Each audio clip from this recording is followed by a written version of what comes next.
Hey there guys, what is up? Thank you again for watching another one of our videos. We're back again with a review of a game which is by now pretty popular, but it came out a few months back. Sorry for this slightly late review. And yes, we are gonna be reviewing Uncharted 4. So I'm very excited to do this. Let's start off by first talking about the story. Okay, so this is obviously a continuation of Uncharted 3. This story, on the whole, was really good. It had some tiny moments which delivered surprises, but one thing which wasn't very good is the impact it had on us and our perception of the story. Overall, it talks about Nathan Drake's journey after Uncharted 3 and his relationship towards family.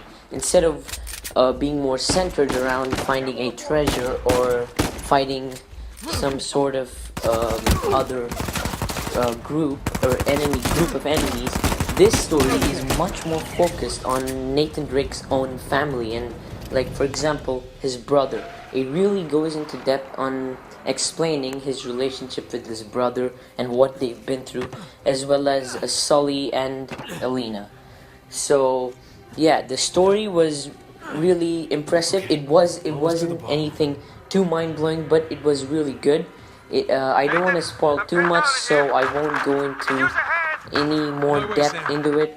On the whole, it did its job, but it didn't exactly feel like a send-off or like a goodbye to the fans, but it was pretty good overall. So next thing we're gonna talk about is gameplay. So here the gameplay is very similar to Uncharted 3 and the previous Uncharted. Now you can take that as a positive, in a positive way or a negative way. I think it can play as both. In a negative way, because it feels like the gameplay hasn't exactly seen any new features or improvements. I wouldn't say improvements, new additions. But on the positive side, the gameplay, as we've all known, is really amazing. So you don't have to change something that's not broken. So yeah. Overall, our opinion, we really liked the gameplay. It was very smooth. They did improve the way movements work, how characters moved around, how they, for example, jumping and doing other actions. Gunplay was really smooth, and the recoil from guns, the sound design is just fantastic. And did I mention another important point? This game has possibly the best visuals of any game of 2016 so far, in terms of facial animations, character speech. Everything in this game is a technical marvel. The art in this game is just fabulous. One thing I didn't like is they weren't able to get this exactly 1080 to 60 FPS, but maybe the PS4 is slowly becoming slightly underpowered. However, on the whole, the gameplay is just fantastic. The art in this game, which include the visuals, the sound design, are just fantastic. It makes this a near masterpiece. And so there are many other aspects into the single-player mode, which really make it slightly more fun. For example, doing certain or completing certain tasks in the main story or collecting certain objects will allow you to modify how the game looks. You can turn it into colorful, bright. You can give the environment colorful, bright a look, and you can even run it in an 8-bit or 16-bit pixel mode.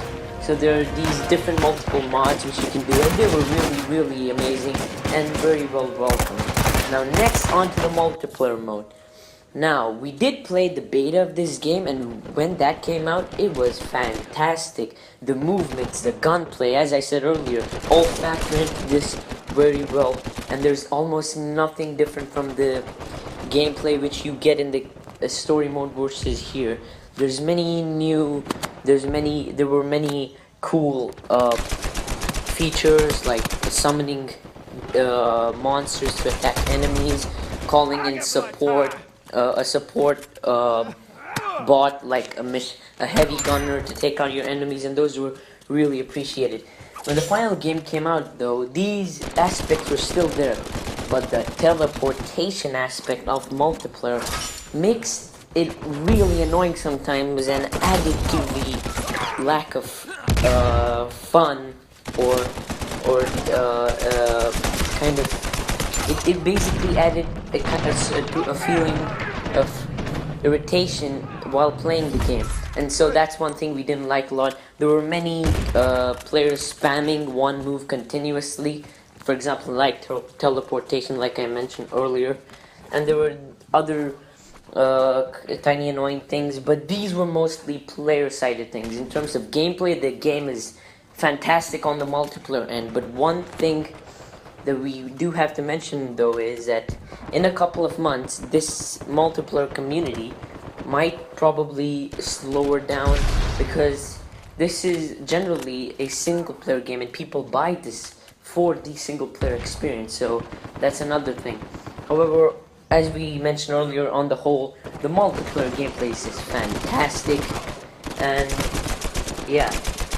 So, overall, to end our review, Uncharted 4 is an amazing, beautiful game. It is definitely one of the most gorgeous and most smoothest gameplay games of 2016 so far. I'm definitely sure this is gonna be a Game of the Year contender. Story lacked in some parts, but overall, the game is a must-buy. We definitely recommend buying this game if you have a PS4. Please go ahead and buy it. And for our overall score, we're gonna be giving this our very first 9.5 out of 10 to this game. We just think it was missing out on some parts. Thank you guys for watching, and we will see you in the next review.